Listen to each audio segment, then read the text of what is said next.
آج ہمارے پاس جو مواد ہے وہ ایک ایسی کتاب پر مبنی ہے جو صرف ایک کتاب نہیں بلکہ انسانی روح کی گہرائیوں کا ایک بہت ہی تکلیف دہ اور روشن سفر ہے۔ وکٹر فرینکل کی مین سرچ فار میننگ۔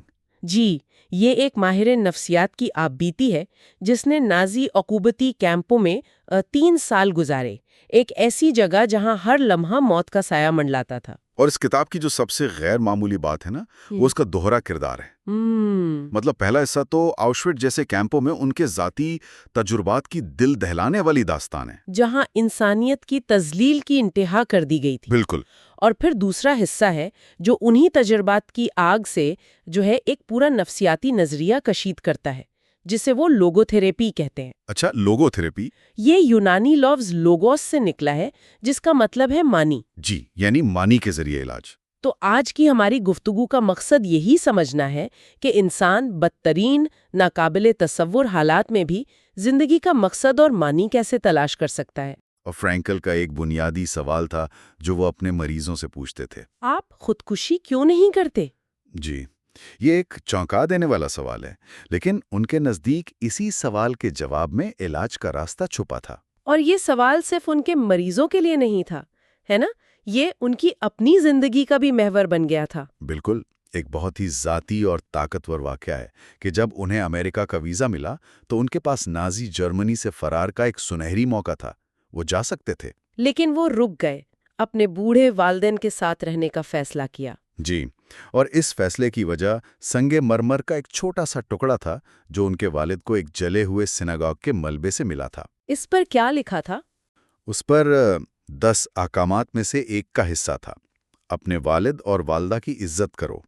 تو فرینکل کے لیے یہ ایک اشارہ تھا کہ ان کی ذمہ داری یہی ہے، اپنے خاندان کے ساتھ۔ یہ واقعہ تو پوری کتاب کا خلاصہ لگتا ہے۔ ذمہ داری کا احساس ہی معنی کی بنیاد ہے۔ چلیں اس تجربے کی تہوں کو کھولتے ہیں۔ فرینکل نے قیدی کی نفسیات کو 3 مراحل میں تقسیم کیا ہے۔ پہلا مرحلہ ہے کیمپ میں داخلے کے فوراً بعد کا شدید صدمہ۔ یہ صدمہ تو ٹرین کے سفر سے شروع ہو جاتا ہے۔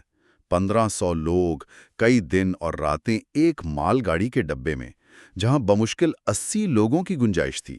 اور جب ٹرین بالآخر آؤشوِٹز پہنچتی ہے تو ایک عجیب سی امید پیدا ہوتی ہے۔ جی، فرینکل اسے مہلت ملنے کا فریب کہتے ہیں، ایک جھوٹی تسلی کہ شاید سب کچھ اتنا برا نہیں ہوگا جتنا وہ سوچ رہے تھے۔ لیکن یہ فریب تو لمحوں میں ٹوٹ جاتا ہے۔ فوراً انہیں 2 قطاروں میں کھڑا کیا جاتا ہے، مرد اور عورتیں، اور پھر ایک ایس آفیسر صرف ایک اشارے سے زندگی اور موت کا فیصلہ کرتا ہے۔ انگلی کا کھیل۔ جی، دائیں طرف کا مطلب تھا مشقت اور زندگی کی ایک مہم سی امید، اور بائیں طرف سیدھا گیس چیمبر۔ وہ بتاتے ہیں کہ ان کے قافلے کے 90% لوگوں کو بائیں طرف بھیج دیا گیا تھا۔ لمحوں میں خاندان بچھڑ گئے، ہمیشہ کے لیے۔ اور جو بچ جاتے تھے ان کی شخصیت کو مٹانے کا عمل شروع ہو جاتا تھا۔ سب کچھ ہی لیا جاتا تھا، کپڑے، قیمتی اشیاء، تصاویر، یہاں تک کہ نام بھی۔ انہیں صرف ایک نمبر دے دیا جاتا تھا۔ فرینکل کا نمبر تھا 119104۔ وہ وکٹر فرینکل نہیں رہے، صرف ایک نمبر تھے۔ جی، اور اسی افراتفری میں انہوں نے اپنی زندگی بھر کی تحقیق، اپنی کتاب کا مسودہ بچانے کی کوشش کی، لیکن ایک پرانے قیدی نے اس کی طرف دیکھ کر بے حسی سے صرف ایک لفظ کہا، شٹ۔ یہ وہ لمحہ تھا جب انہیں احساس ہوا کہ ان کی پرانی زندگی، ان کی تمام کامیابیاں، سب ختم ہو چکا ہے، راکھ ہو چکا ہے۔ اس لمحے کے بارے میں سوچ کر ہی خوف آتا ہے، اپنی پوری شناخت کو یوں مٹتے دیکھنا۔ اس کے بعد انہیں نہانے کے لیے لے جایا جاتا ہے، بال مونڈ دیے جاتے ہیں، اور ان کے پاس اپنے جسم کے سوا کچھ نہیں بچتا۔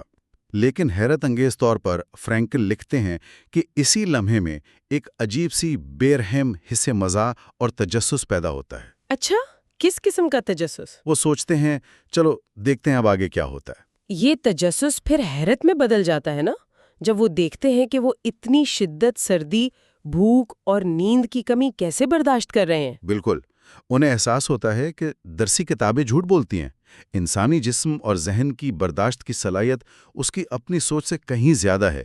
یہ تھا پہلا مرحلہ، یعنی صدمہ۔ لیکن اس صدمے میں کوئی ہمیشہ نہیں رہ سکتا، زندہ رہنے کے لیے ذہن کو کچھ اور کرنا پڑتا ہے۔ جی، تو اس ابتدائی صدمے کے بعد کیا ہوتا ہے؟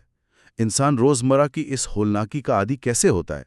یہ ہمیں دوسرے مرحلے کی طرف لاتا ہے، بے حسی، یا جسے فرینکل ایپتھی کہتے ہیں۔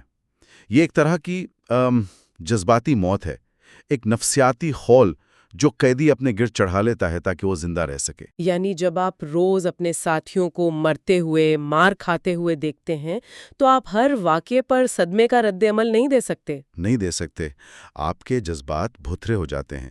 فرینکل مثال دیتے ہیں کہ وہ دوسرے قیدیوں کو سزا ملتے دیکھ کر لاتعلق رہتے تھے، یا ایک مردہ ساتھی کے ٹھنڈے جسم سے جوتے اتارنے سے بھی انہیں کوئی فرق نہیں پڑتا تھا۔ یہ زندہ رہنے کی ایک بھیانک قیمت تھی، لیکن کیا یہ بے حسی خطرناک نہیں ہو سکتی؟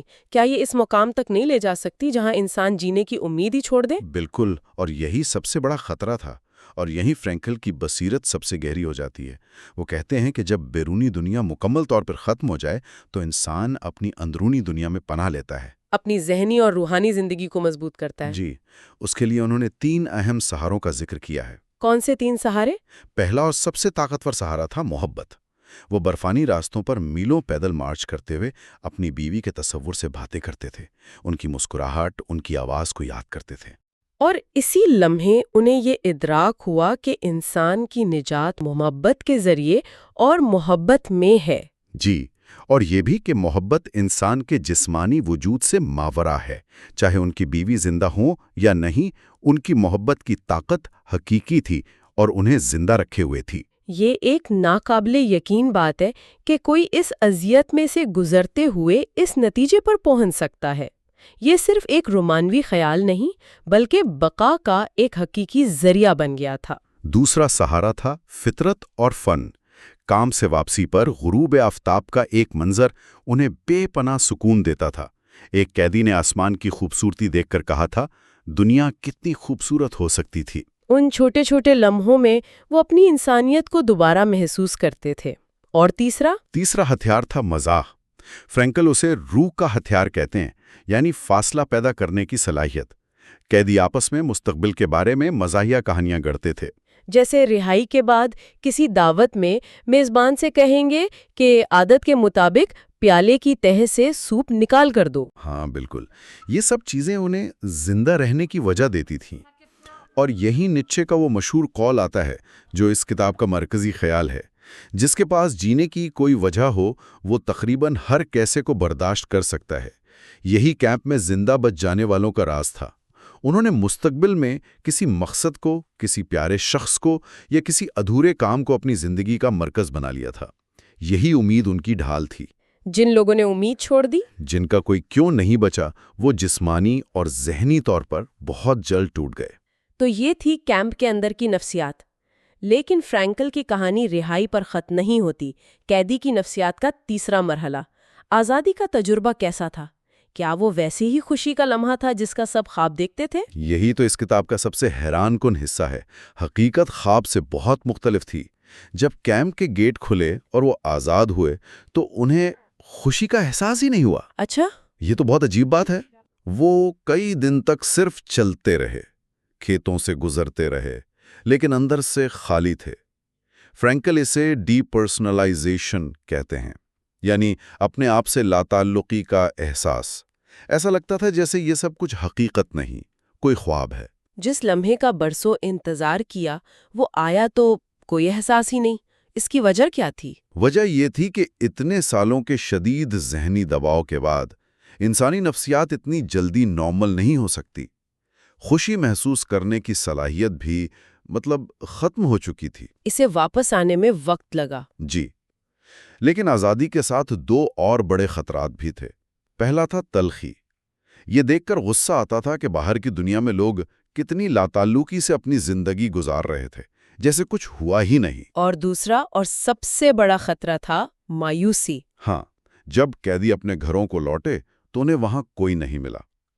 فرینکل کو بھی رہائی کے بعد ہی معلوم ہوا کہ ان کی بیوی، ان کے والدین، ان کا بھائی سب مارے جا چکے تھے۔ وہ دنیا جس کے لیے وہ زندہ رہے تھے، وہ دنیا اب موجود ہی نہیں تھی۔ یہ سوچنا بے محال ہے کہ اس درد کو کیسے سہا گیا ہوگا، لیکن ان تمام تجربات نے فرینکل کو توڑنے کے بجائے ایک نیا نظریہ بنانے پر مجبور کیا، اور یہیں سے لوگو تھراپی کی بنیاد پڑی۔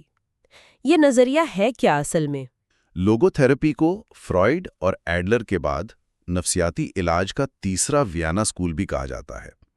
اس کا بنیادی تصور یہ ہے کہ انسان کی سب سے بڑی اور بنیادی تحریک معنی کی تلاش ہے۔ Will to meaning. جی، یہ فرائیڈ کی لذت کی خواہش یا ایڈلر کی طاقت کی خواہش سے زیادہ گہری ہے۔ فرینکل کے مطابق انسان اپنے نظریات اور اقدار کے لیے نہ صرف جی سکتا ہے بلکہ مر بھی سکتا ہے۔ صحیح۔ تو سوال یہ ہے کہ یہ معنی ملتا کیسے ہے، خاص طور پر جب زندگی میں سب کچھ غلط ہو رہا ہو اور ہر طرف تکلیف ہی تکلیف ہو؟ فرینکل نے اس کے 3 بنیادی راستے بتائے ہیں۔ پہلا راستہ ہے تخلیقی کام یا کوئی عمل، یعنی کوئی کام مکمل کر کے یا کوئی کارنامہ انجام دے کر زندگی کو بامانی بنانا۔ دوسرا راستہ ہے کسی چیز کا تجربہ کرنا یا کسی سے محبت کرنا۔ بالکل، جیسے فطرت کی خوبصورتی، سچائی یا کسی انسان سے اس کی انفرادیت میں گہری محبت کرنا۔ یہ وہی سہارے تھے جنہوں نے انہیں کیمپ میں زندہ رکھا تھا۔ اور تیسرا راستہ؟ مجھے لگتا ہے وہی سب سے اہم ہے۔ وہی سب سے گہرا اور انقلابی ہے۔ یہ ہے مصائب کے بارے میں اپنا رویہ تبدیل کرنا۔ اچھا؟ فرینکل کہتے ہیں کہ کچھ حالات ایسے ہوتے ہیں جنہیں ہم بدل نہیں سکتے، جیسے کوئی لاعلاج بیماری یا کیمپ جیسے صورتحال۔ ان حالات میں ہمارے پاس ایک آخری آزادی بچتی ہے۔ یہ منتخب کرنے کی آزادی کہ ہم ان حالات کا سامنا کس رویے سے کریں گے۔ جی، تکلیف کو ایک مقصد دے کر اسے ایک کامیابی میں بدلا جا سکتا ہے۔ یہ بات نظریاتی طور پر تو بہت اچھی لگتی ہے، لیکن عملی طور پر یہ کیسے ممکن ہے؟ کیا اس کی کوئی مثال ہے؟ اس کی سب سے بہترین مثال اس بوڑھے ڈاکٹر کی کہانی ہے جو فرینکل کے پاس علاج کے لیے آیا۔ وہ اپنی بیوی کی موت کے بعد شدید ڈپریشن میں تھا۔ اچھا۔ فرینکل نے اس سے پوچھا، ڈاکٹر صاحب سوچئے، اگر آپ پہلے مر جاتے اور آپ کی بیوی کو آپ کے بغیر زندہ رہنا پڑتا تو اسے کتنا دکھ ہوتا؟ اس سوال نے تو پورا زاویہ ہی بدل دیا ہوگا۔ بالکل۔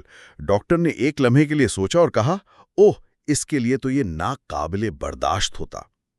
تو فرینکل نے نرمی سے جواب دیا، دیکھیں، آپ نے اپنی بیوی کو اس ساری تکلیف سے بچا لیا اور اس کے لیے آپ کو قیمت ادا کرنی پڑ رہی ہے، یعنی اس کا غم سہنا۔ اس ایک لمحے میں ڈاکٹر کے دکھ کا مطلب بدل گیا، اس کی تکلیف اب بے معنی نہیں رہی۔ یہ قربانی تھی، محبت کی قربانی۔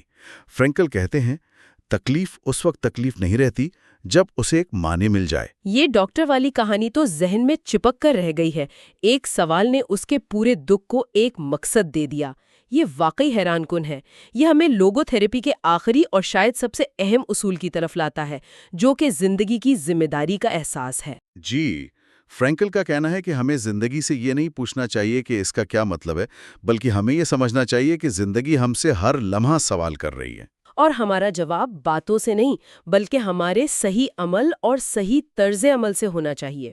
ہر لمحہ ہمیں ایک ذمہ داری سونپتا ہے جسے ہمیں پورا کرنا ہوتا ہے۔ تو اگر ہم آج کی گفتگو کو سمیٹیں تو فرینکل کے تجربات اور ان کی تھیوری سے سب سے بڑا سبق یہ ملتا ہے کہ انسان سے اس کی ہر چیز چھینی جا سکتی ہے، سوائے ایک چیز کے، آخری انسانی آزادی، یعنی کسی بھی حالت میں اپنا رویہ منتخب کرنے کی صلاحیت۔ یقیناً بدترین حالات بھی انسان سے یہ آزادی نہیں چھین سکتے۔ فرینکل نے دیکھا کہ قیدیوں میں سے کچھ نے فرشتوں جیسا سلوک کیا، اپنی آخری روٹی کا ٹکڑا بھی دوسروں کو دے دیا، اور کچھ نے شیطانوں جیسا۔ حالانکہ حالات سب کے لیے ایک جیسے تھے۔ جی، یہ اس بات کا ثبوت ہے کہ انسان محض حالات کی پیداوار نہیں، بلکہ وہ اپنے فیصلوں کی پیداوار ہے۔ آج کی گفتگو کو ختم کرنے کے لیے میں فرینکل کا ایک بہت ہی طاقتور اور پریشان کن جملہ پیش کرنا چاہوں گی۔ وہ لکھتے ہیں، آخرکار انسان وہ مخلوق ہے جس نے آشووٹس کے گیس چیمبر ایجاد کیے، لیکن وہ مخلوق بھی ہے جو ان گیس چیمبروں میں سیدھا کھڑا ہو کر داخل ہوا جس کے لبوں پر دعا تھی۔ یہ تضاد انسانی وجود کی وسعت کے بارے میں ایک گہرا سوال اٹھاتا ہے نا؟ جی، یہ ہمیں سوچنے پر مجبور کرتا ہے کہ ہر فرد کے اندر حالات سے قطع نظر کیا کچھ بننے کی صلاحیت پوشیدہ ہے۔ ہم سب کے اندر ایک فرشتہ اور ایک شیطان دونوں موجود ہیں۔ ہم اپنی بہترین صلاحیتوں کو ابھارتے ہیں یا بدترین کے آگے ہتھیار ڈال دیتے ہیں۔ یہ انتخاب ہر لمحہ ہمارے ہاتھ میں ہے۔